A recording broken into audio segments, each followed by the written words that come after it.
Welcome to game changer delivery boys. இது 46வது நாளோட game.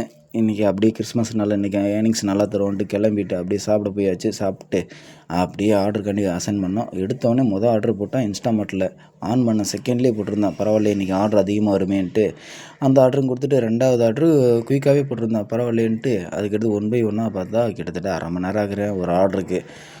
Tension ஆயிடுச்சு. அதுக்கு இடையிலே பசிக்கிற மாதிரி இருந்துச்சுன்ட்டு ஒரு மீல்ஸை வாங்கி சாப்பிட்டு அப்படி வெயிட் பண்ணிக்கிருக்கேன்.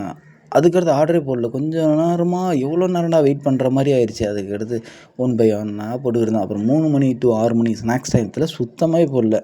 அந்த அந்த 3 மணி டு 6 மணி மிஞ்சி போனால் ஒரு 6 ஆர்டர் தான் எடுக்கவே முடிஞ்சிச்சு. ரொம்ப டென்ஷன் ஆயிடுச்சு. சரின்ட்டு பக்கத்துலேயே அப்படி நோம்பு கஞ்சி இருந்துச்சு, அந்த லைனில் தான் போயிருந்தேன். சரின்ட்டு நோம்பு கஞ்சியை வாங்கி சாப்பிட்டு அதுக்கடுத்து ஆர்டருக்காண்டி வெயிட் பண்ணிக்கிருந்தேன். ஆர்டர் போடுறான் எப்படின்னா அரை மணி நேரம் உட்கார வைக்கிறேன். அதுக்கடுத்து ஒரு ஆர்டர் போடுறான். ஒரு 1 ஹவருக்கு ஒரு ஆர்டர் மாதிரி கனெக்ட் பண்ணி போட்டுக்கிட்டே இருந்தான். ரொம்ப டென்ஷன் ஆகிடுச்சு. அப்புறமேல் ஸ்விக்கி பசங்கள்கிட்டையும் கேட்டிருந்தேன், என்னப்பா அப்படின்னு. அவங்களும் அதே தான் சொல்லியிருந்தாங்க. இதில் வேறு இன்சென்டிவ் வந்து 48 ஆர்டர் எடுத்தால் 3000 தர மாதிரி சொல்லியிருந்தான். இதில் ஆர்டரே எடுக்க முடியல, ஆனால் இன்சென்டிவ் மட்டும் போட்டு விட்றான் டாவுன்னா. அப்புறம் நைட்டுக்கு மேலே புளியந்தோப்பு லைனில் தான் போயிருந்தேன். அப்படி ஒரு ஆர்டர், லாங் ஆர்டர் டெலிவரி அது கொடுத்துட்டு அப்படின்னாங்களும் ஒரு பீஃப் பிரியாணி ஒன்று வாங்கி வச்சுட்டு அப்படியே கிளம்பிட்டு அதுக்கடுத்து ஆர்டர் போடுவான்ட்டு இன்ஸ்டாமார்ட் கிட்டத்துலேயே உட்காந்து இருக்கேன். ஆர்டரே போடவே இல்லை.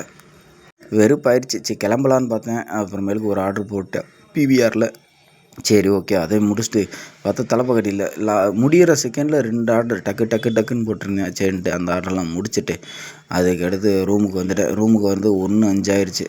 சரின்ட்டு பிரியாணி வாங்கிட்டு வந்து அதை சாப்பிட்டு அப்படியே இன்றைக்கியோட கேம் முடிச்சுக்கலாம். இன்றைக்கியோட ஏர்னிங்ஸ் எவ்வளோன்னு பார்த்தோம்னா 2317 ரூபா. அது நார்மல் டெய்லி நல்லாவே ஓட்டியிருந்தேன். இன்றைக்கி வந்து கிறிஸ்மஸ்னால சுத்த வேஸ்ட்டு.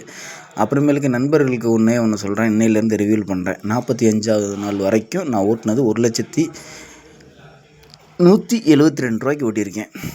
இதுதான் இது 46வது நாளோட ஏர்னிங்ஸு.